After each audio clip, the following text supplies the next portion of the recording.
살아나셨습니다. 죽음에서 살아나신 예수 그리스도의 생명의 능력과 축복이 여러분과 함께 하시길 바라겠습니다. 오늘 본문을 가지고 다시 사신 예수님이라는 제목으로 말씀을 전하도록 하겠습니다. 예수님의 십자가 순환을 받으시기 하루 전 목요일 밤 12제자와 함께 최후의 만찬을 마가의 다락방에서 베푸시고, 그리고 기드론 시내를 건너 겟세마네 동산으로 가시게 되었습니다. 마태복음 26장에 보게 되니까 그곳에서 예수님의 기도가 나오고 있습니다. 내 아버지여, 만일 내가 마시지 않고는 이 잔이 내게서 지나갈 수 없거든. 아버지의 원대로 되기를 원하나이다 하시며, 그러니까 이 잔이 내가 마시지 않고는 지나가지 않는다면, 내가 이 십자가의 고통을 겪지 않고는 이 일이 끝나지 않는다면 아버지의 원대로 되기를 원합니다. 이 말씀으로 반복하며 기도를 마치셨습니다. 그리고 기도를 마치신 그 한밤, 가룟 유다가 끌고 온 로마 군대 천부장의 군대와 종교 지도자들의 아랫사람들에게 예수님은 체포되셨습니다. 예수님을 잡기 위해서 과도한 병력이 동원된 것입니다. 이후 안나스를 거쳐 대제사장 가야바 앞에 끌려가 순환당하셨고, 그 새벽 예수님은 다시 빌라도에게 넘겨졌습니다.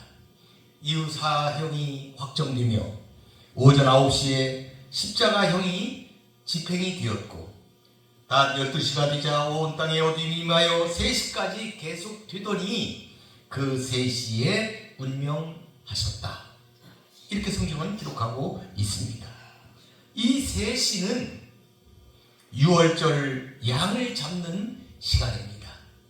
6월절은 저녁 일몰부터 시작되기 때문에 그 전에 양을 잡는데, 그 전날, 그러니까 그날 낮에 3시에 양을 잡게 되어 있었습니다.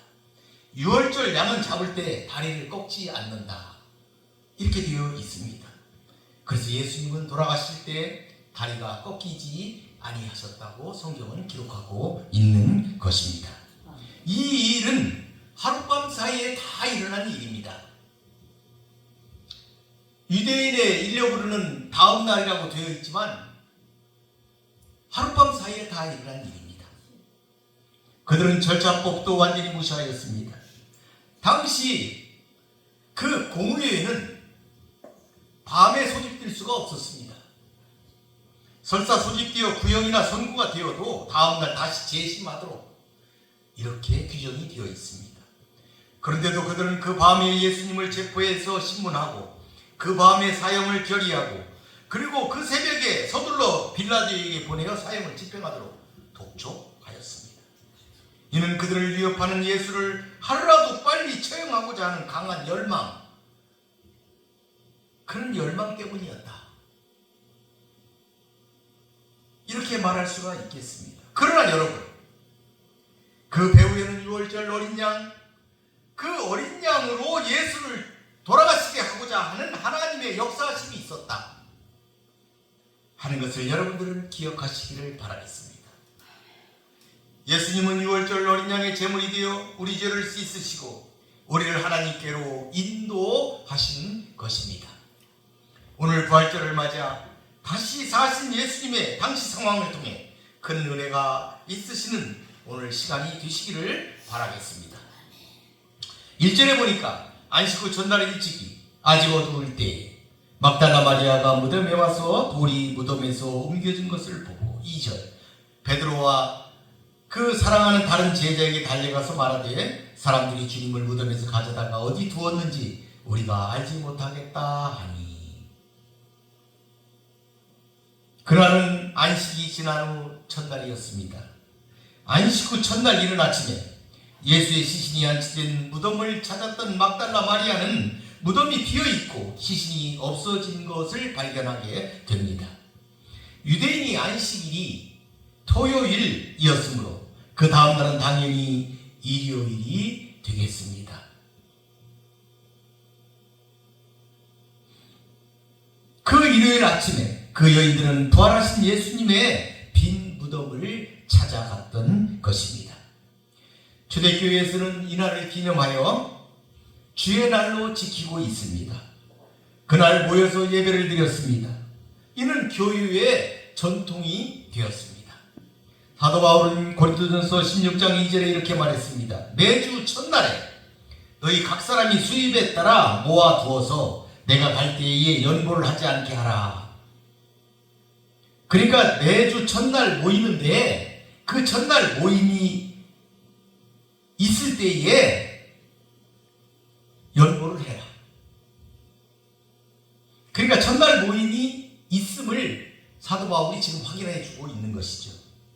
다시 사도행전 20장 7절에도 초대교회의 기록이 있습니다.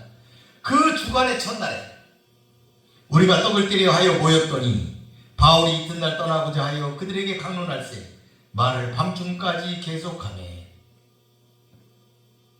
그러니까 안식 후 첫날인 일요일에 모였다는 것, 그날 모여서 부활을 기념했다는 것, 그날 모여서 떡을 뗐다는 것, 그리고 강론을 했다는 것,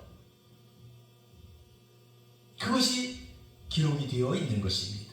막달라 마리아와 12제자들 때부터, 초대교회 때부터 그 주간에 첫날에 모이는 일이 있어 왔던 일이다 하는 것입니다. 요한은 예수께서 부활하신 사실이 드러나기 전 아침이라는 시간적 배경을 묘사하면서 아직 어두울 때에 이렇게 표현하고 있습니다. 아직 어두울 때에. 마태복음에서는 새벽에, 마가복음에서는 매우 일찍이 해도 들 때에, 누가복음에서는 첫날 새벽에 이렇게 표현했는데 요한만 아직 어두울 때에 이렇게 표현을 한 것입니다. 요한은 아직 부활의 비밀이 드러나지 않은 때임을 효과적으로 지금 묘사하고 있는 것입니다. 즉 요한은 이런 표현을 통해서 예수께서 부활하시기 전의 상태는 죄와 사망 권세로 압제하고 있는 사단의 세력에 의해 세상이 암울한 상태에 있음을 암시하고자 아직 어두울 때에 이렇게 표현하고 있는 것입니다. 본문은 막달라 마리아 혼자서 무덤을 찾은 것으로 기록하고 있지만 공관 복음에서는 마태복음에서 막달라 마리아와 다른 마리아가 기록되어 있고 누가복음에서는 이 여자들 이렇게 복수로 기록이 되어 있습니다. 또한 마가복음에서는 막달라 마리아와 야고보의 어머니 마리아와 또 살로메 등 이렇게 여럿의 여인들의 이름을 기록하였습니다. 요한도 막달라 마리아만 기록을 했지만 2절 하반절에 보게 되면 막달라 마리아가 베드로와 요한에게 달려가 예수의 시체가 없어졌다는 사실을 고할 때에 우리가 알지 못하겠다 이렇게 복수로 말함으로써 다른 여자들이 함께 갔음을 나타내고 있습니다. 그러나 막달라 마리아는 예수의 빈 무덤을 확인하는 것이나 이를 사도들에게 알리는 일에 있어서 주도적인 역할을 감당했을 뿐만 아니라 부활하신 예수님을 처음으로 목격한 자로서 예수 부활의 중요한 증인이기 때문에 요한은 본 단락을 막달라 마리아를 중심으로 기록한 것이다 이렇게 우리가 생각해 볼 수가 있습니다. 막달라 마리아에 대한 성경의 기록을 한번 살펴보겠습니다.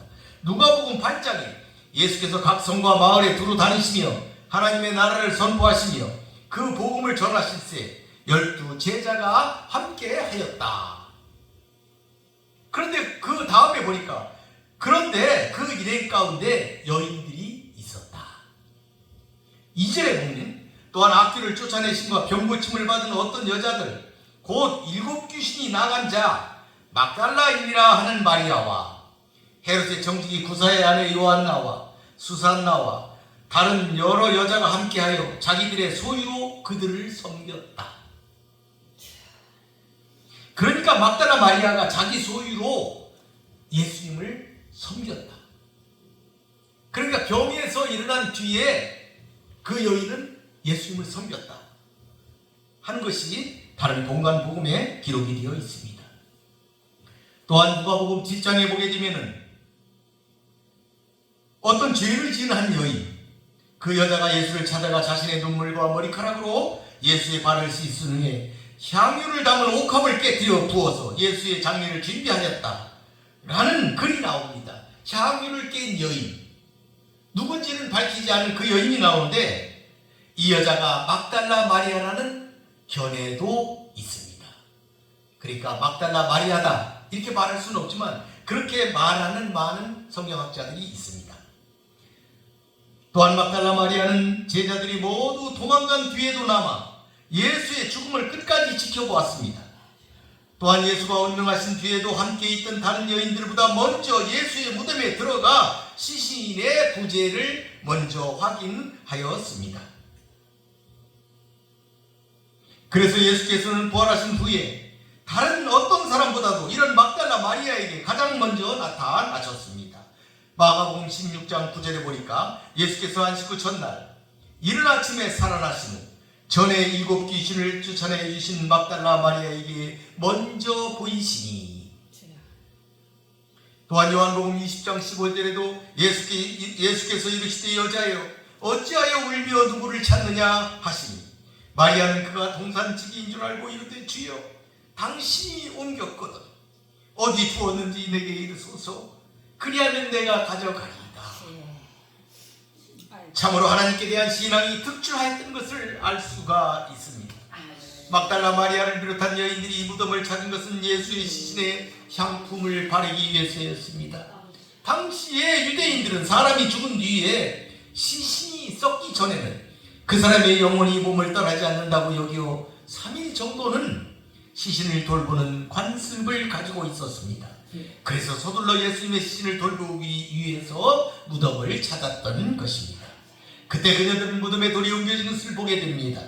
당시 유대인들의 장례 풍습을 보면 무덤 입구에 세워놓은 돌은 쉽게 움직이지 않도록 하였기 때문에 몇몇 여인들의 힘으로 그 무거운 돌을 옮기는 것은 어려웠을 것으로 보이고 있습니다. 그래서 마가는 이런 사실 때문에 마가복음 16장 3절에서 여인들이 서로 말하는 것을 기록하고 있습니다. 누가 우리를 위하여 무덤 문에서 돌을 굴려주리요, 이렇게 말한 대화의 내용을 보도하고 있습니다. 사실 이 무덤의 돌문은 천사들이 옮겼다고 마태복음 28장은 기록하고 있습니다. 큰 지진이 일어나며 주의 천사가 하늘로부터 내려와 돌을 굴려내고 이렇게 기록되어 있습니다.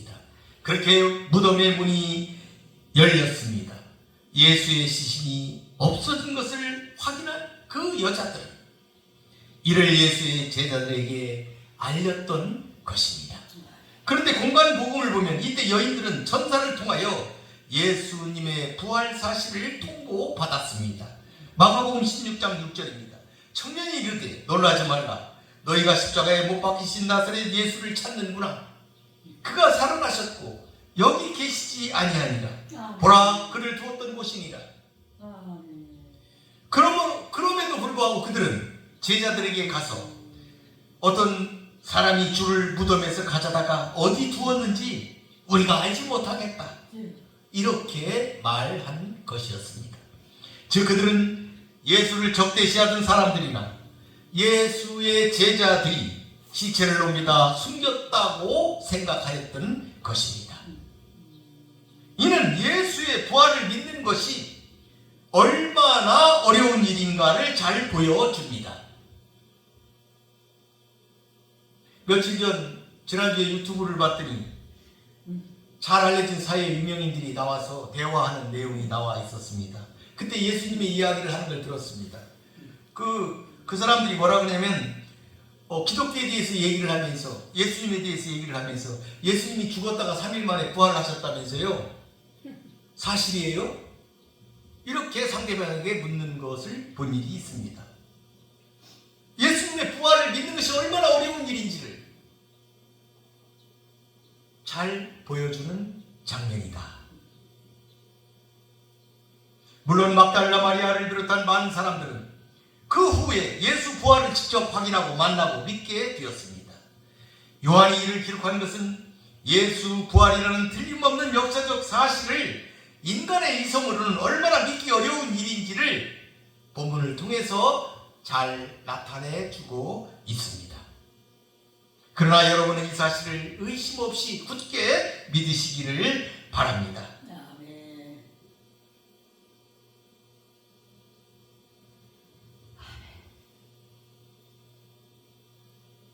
예수님이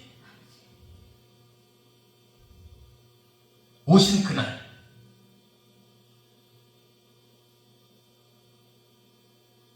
그분을 믿는 모든 우리들은 죽음에서 살아날 것입니다.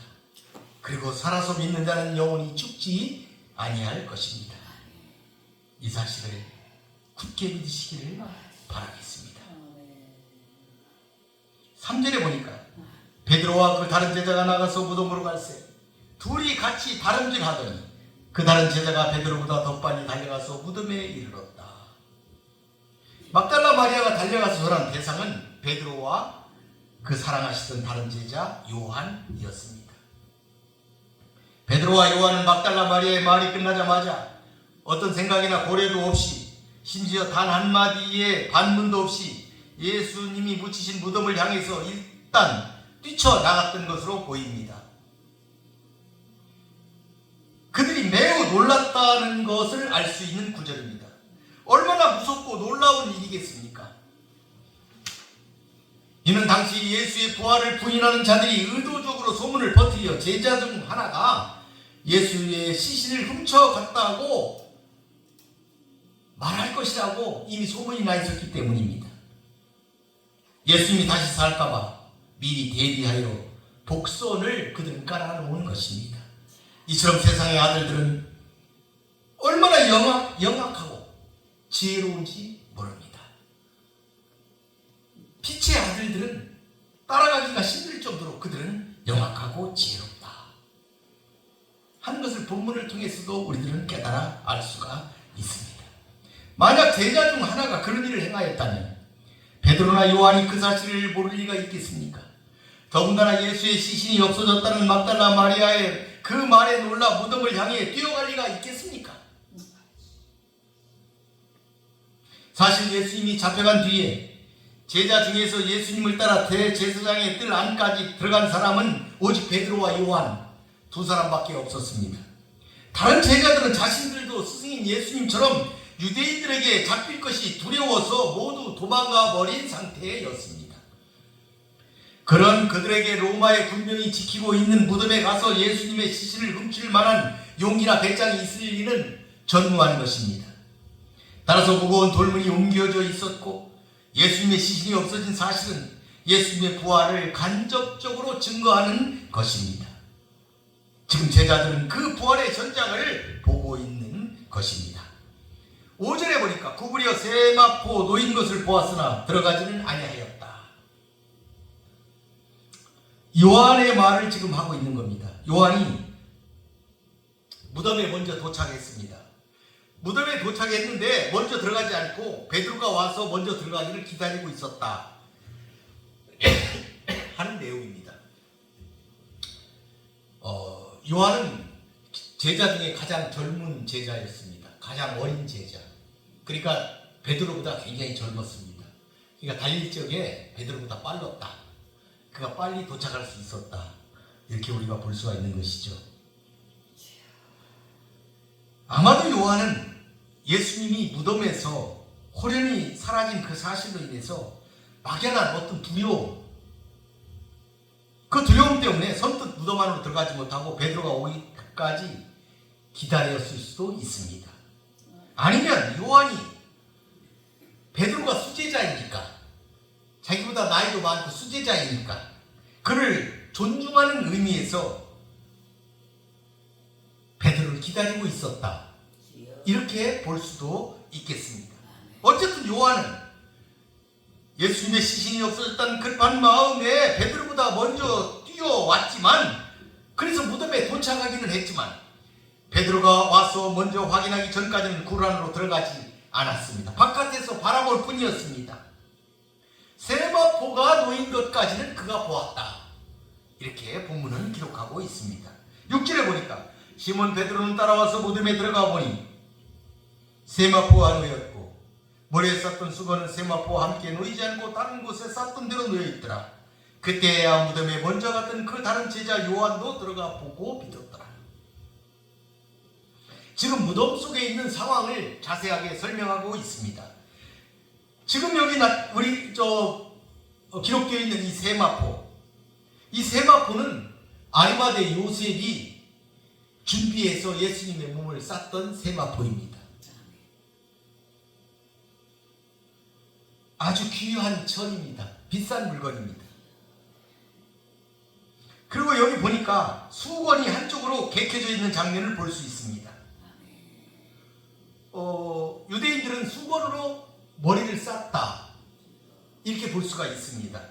나사로도 죽음에서 깨어나서 무덤에서 나올 때에 얼굴은 수건에 쌓였더라, 이렇게 기록되어 있습니다. 그 수건입니다. 예수님도 그 수건을 쌌었다 하는 것을 우리가 볼 수가 있습니다. 그 예수님의 몸을 쌌던 세마포와 머리를 쌌던 수건은 서로 약간 떨어져 동일한 위치에 있었는데, 수건은 동그랗게 말려 있었고 머리와 턱을 동여맸던 상태 그대로 있었다. 이렇게 성경은 기록하고 있습니다. 만약 누군가 시체를 훔쳐갔다면 현장에서 세마포와 수건이 그런 상태로 있지는 않았을 것입니다. 특히 세마포는 비싼 물건이었기 때문에 도둑들은 이 세마포를 당연히 가져갔을 것이다, 이렇게 생각해 볼 수가 있습니다. 그러니까 이 세마포가 그대로 있었다는 사실은 예수의 시신이 도둑맞은 것이 아니라 예수님께서 부활하셨다는 또 하나의 간접적인 증거가 되는 셈입니다. 이런 정황을 근거로 하여 볼 때 예수님께서는 부활하시면서 부활한 몸이 신비스러운 방법을 통해서 수위와 머리를 감싼 수건으로부터 저절로 빠져나온 것으로 추측할 수가 있습니다. 그렇지 않고서는 이렇게 깔끔하게 놓여 있을 수가 없기 때문입니다. 8절에 보면 그때서야 요한은 무덤 안으로 들어갔다, 이렇게 기록하고 있습니다. 그리고 막달라 마리아가 말한 사실, 예수의 시신이 사라졌다는 사실을 그가 그때 믿게 되었다, 이렇게 기록하고 있습니다. 사실 이 8절에 그 다른 제자도 들어가 보고 믿더라, 그 다른 제자 요한이 믿었다 하는 말에 대해서는 해석에 너무나도 많은 차이들이 있습니다. 많은 사람들은 그가 예수의 부활을 믿었다, 그가 가서 보니까 예수의 시신이 없어진 걸 보고 바로 예수님이 부활하셨구나, 이렇게 믿었다, 이렇게 하는 사람들이 있고, 또 어떤 사람은 그게 아니다, 막달라 마리아가 전해준 사실, 시신이 무덤에서 없어졌다, 그 사실을 믿은 것이다, 이렇게 주장하는 두 부류의 사람들이 있습니다. 어떤 것이 진짜인지, 진짜 말이 맞는지 알 수는 없지만 우리들은 20장 9절을 한번 볼 필요가 있습니다. 그들은 성경에 그가 죽은 자 가운데서 다시 살아야 하리라 하신 말씀을 아직 알지 못하더라. 이 본문을 보게 되면 당시 제자들이 얼마나 연약한 상태의 신앙인가 하는 것을 우리는 볼 수가 있습니다.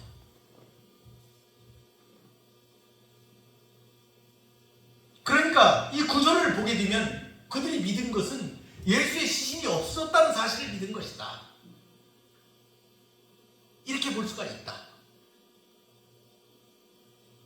있다는 것이지요.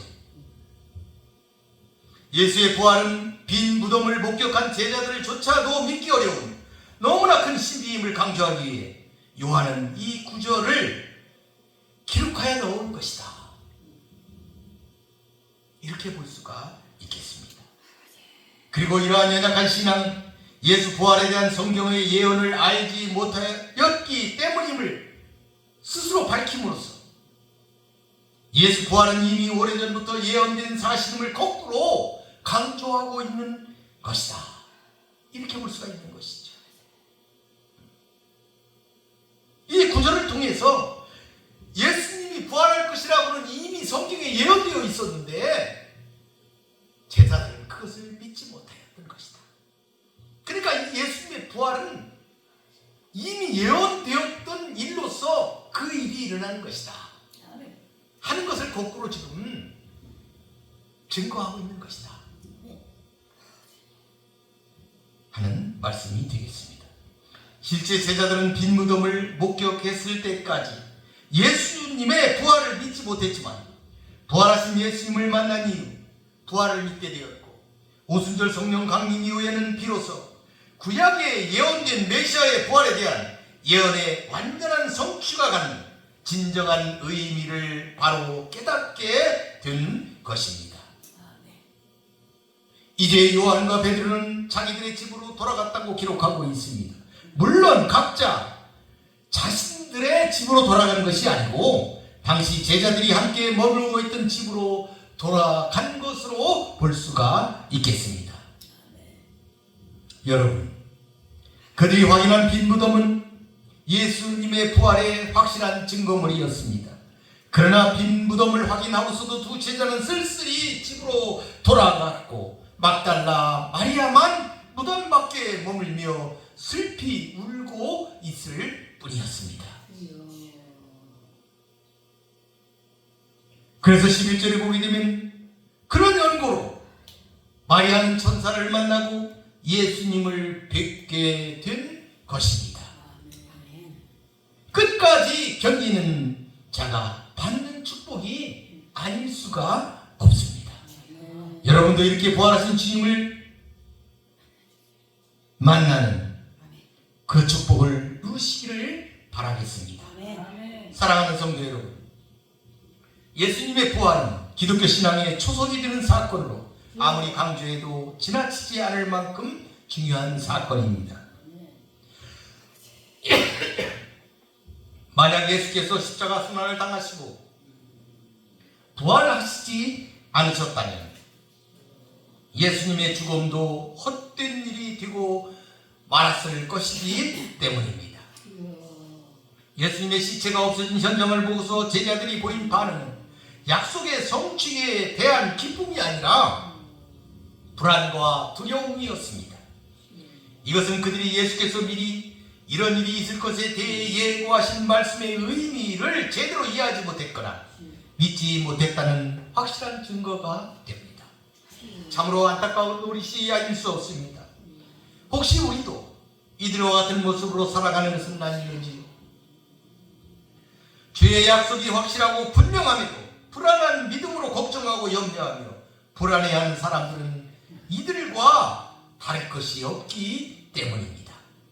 그러므로 우리는 주의 약속을 우리의 이성으로 분석하고 평가하려 해서는 안 되겠습니다. 우리가 할 일은 그것을 믿고 받아들이는 것, 그것입니다. 상당수의 신자들이 신앙에 실패하는 것은 초월적인 주의 말씀을 합리적 이성으로만 판단하려 하기 때문입니다. 그래서 사도 바울은 고린도전서에 이렇게 분명하게 우리에게 말씀을 전하고 있습니다. 고린도전서 15장 3절에 보니까 내가 받은 가장 중요한 것을 먼저 너희에게 전하였다. 이는 성경대로 그리스도께서 우리 죄를 위하여 죽으시고 장사 지낸 바 되셨다가 성경대로 사흘 만에 다시 살아나신 것이다. 다시 15장 12절에 보니까 그리스도께서 죽은 자 가운데서 다시 살아나셨다 전파되었거늘 아멘. 너희 중에서 어떤 사람들은 어찌하여 죽은 자 가운데서 부활이 없다 하느냐.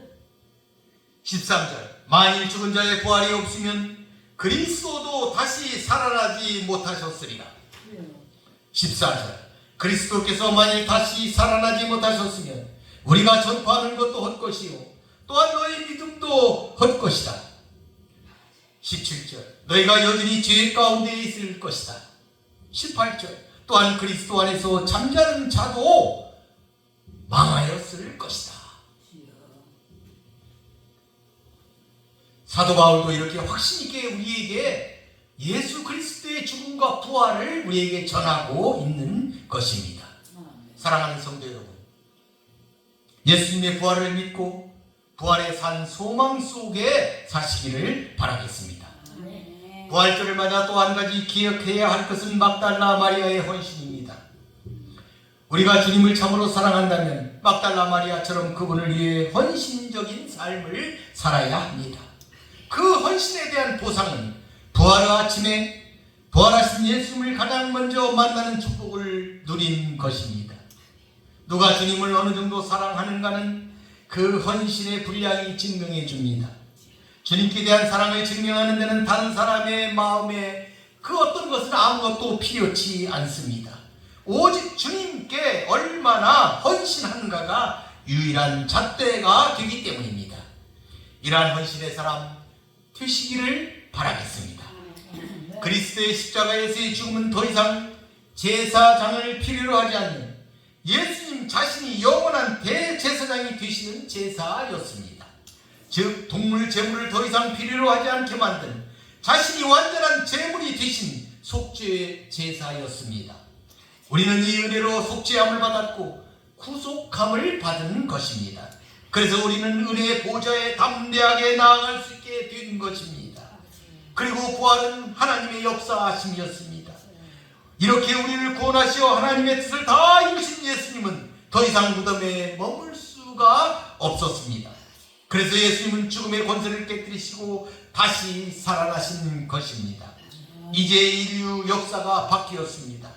부활하신 그리스도로 말미암아 사망의 권세 아래 복종하던 인류는 이제 생명 안에서 왕노릇할 수 있게 된 것입니다. 이 사실이 에베소서 1장에 잘 설명이 되어져 있습니다.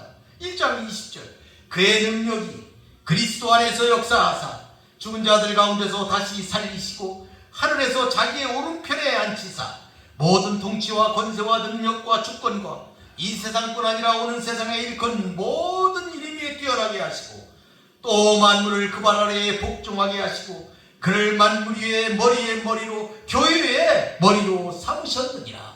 누가? 하나님이 이렇게 삼으셨다. 이렇게 기록하고 있는 것입니다. 여러분, 예수 그리스도의 이 부활의 은총이 끝날까지 함께 하시기를 바라겠습니다. 예수님이 다시 오시는 그날 부활의 몸으로 예수님을 공중에서 영접하시는 성도 여러분이 되시기를 축복드리겠습니다. 말씀을 마치겠습니다. 기도하겠습니다. 거룩하고 참되신 여호와 아버지 하나님 감사합니다. 오늘 부활절을 맞이하여 사랑하는 백성들과 함께 부활절의 참된 그 모습에 대해서 의미에 대해서 다시 한번 생각해 보았습니다. 우리 주 예수 그리스도께서는 죽음을 이기시고 부활하셨습니다. 하나님이 그렇게 하셨습니다. 그를 일으켜 세우사 하나님 우편에 앉히시고 세상을 주관토록 만물이 그에게 복종토록 만드셨습니다. 이제 예수님은 다시 오실 것입니다. 재림의 예수님이 오실 때 우리 모두 예수님이 부활하신 것처럼 우리는 모두 다 생명의 몸으로 다시 부활하여서 공중에서 우리 주 예수 그리스도를 영접하게 된다고 성경은 말하고 있습니다. 이 영접의 아버지 혼인잔치에 우리 모두 함께 참석하여 만나는 기쁨을 누릴 수 있도록 아버지여 축복하여 주시옵소서. 부활의 기쁨이 재림의 기쁨으로 이어지게 하여 주시고 그곳에 동참하는 기쁨으로 함께할 수 있도록 하나님 축복하여 주시옵소서. 이 방주 기도원 교회가 이 모든 분이 함께하는 귀한 재단이 될 수 있도록 축복하여 주시옵소서. 이 부활의 기쁨이 북녘 땅에도 함께하여서 어둠의 사슬에 매어서 고통당하는 그 백성들에게 생명의 빛으로 임하게 하여 주시옵소서. 예수님의 이름으로 기도 올리나이다. 아멘.